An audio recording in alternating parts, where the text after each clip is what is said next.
Hey guys, Anthony Beckham here, and today we're gonna be going over the top 8 mistakes to avoid when selling your home in Roseburg, Oregon. You're gonna wanna soak all this information up because avoiding these mistakes is gonna save you tens of thousands of dollars when selling your home. So let's not waste any time. Let's go ahead and hop right in.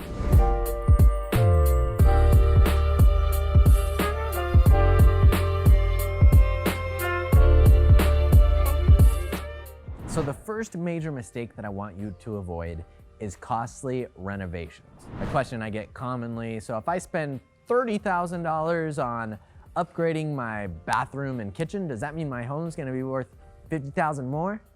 Not exactly. The way that I normally break this down is you're gonna wanna take care of the repairs that keep your home from being financeable first. So say that you have a bunch of dry rot or deferred maintenance, peeling paint, a leaky roof. Those are always going to be the first components that we're gonna wanna take care of before you put any money into anything else with the home. Next, what's gonna get you the best return is usually the cheaper cosmetic things that you may even be able to do yourself. Things like paint, flooring, landscaping. Those are the repairs and upgrades that cover 90% of the surface area of your home and are gonna make the biggest difference in the appearance whenever buyers are walking through your home, and gonna make them that much more likely to submit an offer when they have clean flooring and paint and can move right in. That's what we call move-in ready. The other thing that we're gonna wanna pay attention to is making repairs and upgrades in accordance with your neighborhood. So if you live on a nice, upper scale street where everybody has granite countertops and everything, then sure, it's gonna make sense to upgrade your own kitchen to having granite countertops if you want to sell for the same price as your neighbors. Whereas if you're on an older part of town where that's a lot less common, then that's probably not gonna be needed to get you up to that comparable standard. The rule of thumb is to bring your house up to the bar, not set a whole new bar for your neighborhood. Next, not preparing the home for sale. Cleaning and staging. The cleaning and staging could almost be included in the same conversation as the paint, flooring, and landscaping. Except for this is something that literally anybody can do for next to no cost. So one of the first things that I do whenever I'm walking through a home with a seller, getting everything prepared for sale, is we're gonna be talking about decluttering and depersonalizing. So the best way to do that is by just consolidating the clutter to one spot in the home, whether that's a spare bedroom or just the corner of a garage. By consolidating all of the clutter to one spot, you're gonna better showcase all of the space in your home. And we all have a little bit of clutter, so nothing to be ashamed of. Next, we have the large furniture. That's something that a lot of people will ask about. Well, do I get rid of my bed? Do I, get rid of the couch, the table? No, I would actually recommend keeping the larger furniture there. If you have furniture sets, couch, table, area rugs, that's actually gonna show off the space for what this space was intended for. The next mistake, not making the home available to show. It's not uncommon to require 24-hour notice prior to a buyer coming and viewing your home. However, the easier that you make it on the buyer to view your home, the better chances you're gonna have at getting a quality offer. Now, if you're only allowing showings on Tuesdays and Thursdays between 1 and 3, chances are that that same buyer that was super excited and interested to look at your home is now looking at your neighbor's home while waiting around for yours to be available. And so typically you're gonna get the best results offering showings within a 2-hour notice time frame.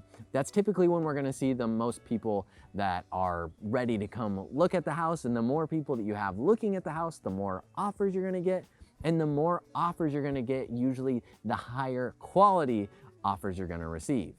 Improper showing etiquette. One thing that can affect how a prospective buyer perceives your home is that in-person walkthrough and the quality of that walkthrough.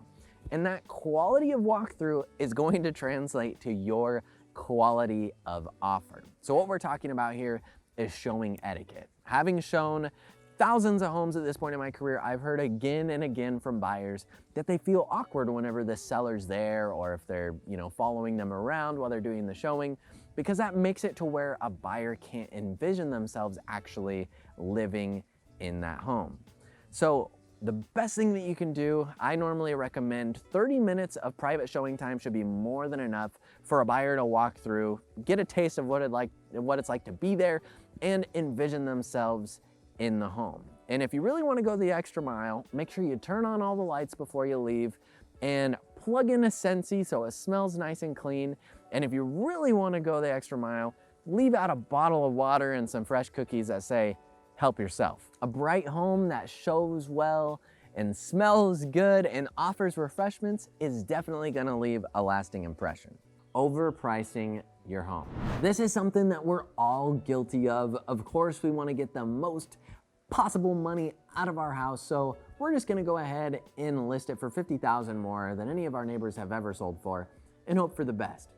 And while that sounds, good in theory, really, it's probably gonna hurt you more than it helps you. So luckily, real estate agents offer their services for free as far as doing comparative market analysis, which is going to break down the value of your home based on the comparable sales in your neighborhood, much like an appraiser would. You're most likely to get your full price or even over asking price offer in those first couple weeks of being on the market.